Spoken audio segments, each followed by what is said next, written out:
ಸಾಂಪ್ರದಾಯಿಕವಾಗಿ ಇಡ್ಲಿಯನ್ನು ನಾವು ಹೇಗೆ ಮಾಡ್ತೇವೆ ಅಂದರೆ, 1 ಲೋಟ ಉದ್ದಿನ ಬೇಳೆಗೆ 2 ಲೋಟ ಅಕ್ಕಿಯಂತೆ ಉದ್ದಿನ ಬೇಳೆಯನ್ನು ಬೆಳಗ್ಗೆ ನೆನೆಸಿಟ್ಕೊಳ್ಬೇಕು. ಹಾಗೆ ಈ 2 ಲೋಟ ಅಕ್ಕಿಯನ್ನು ಚೆನ್ನಾಗಿ ತೊಳೆದು ಬಟ್ಟೆ ಮೇಲೆ ಆರಿ ಹಾಕಬೇಕು. ಒಂದು 5-6 ತಾಸು ನಂತರ ಅದು ಚೆನ್ನಾಗಿ ಆರ್ತದೆ. ಅದನ್ನು ಬೀಸುವ ಕಲ್ಲಿನಲ್ಲಿ ಹಾಕಿ ಕಡಿಯಾಗಿ ಬೀಸ್ಕೊಳ್ಬೇಕು.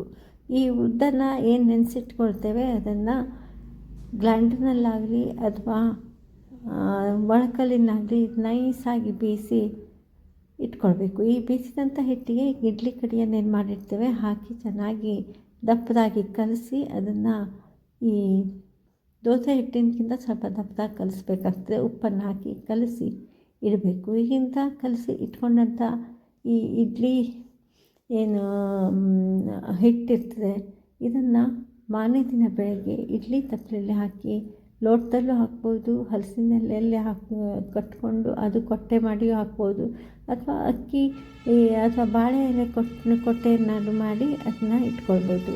ಈ ರೀತಿಯಂತ ಇಟ್ಕೊಂಡಿದ್ದಕ್ಕೆ ಒಂದೊಂದನ್ನೇ ಹಿಟ್ಟನ್ನು ಹಾಕಿ ಒಂದು ಗ್ಯಾಸ್ ಆದರೆ ಗ್ಯಾಸಿನಲ್ಲಿ 15 ನಿಮಿಷ ಅದನ್ನು ಬೇಯಿಸಬೇಕು. 15-20 ನಿಮಿಷಕ್ಕೆಲ್ಲ ಇದು ಬೆಂದುಬಿಡ್ತದೆ.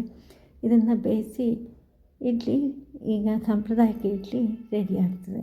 ಈ ಇಡ್ಲಿಯನ್ನು ಕಾಯಿ ಚಟ್ನಿಯನ್ನಾಗಲಿ ಯಾವುದೇ ಚಟ್ನಿಯನ್ನಾಗಲಿ ಅಥವಾ ಸಾಂಬಾರನ್ನಾಗಲಿ ಮಾಡಿ ಬಡಿಸಲಿಕ್ಕೆ ತುಂಬ ಚೆನ್ನಾಗಾಗ್ತದೆ.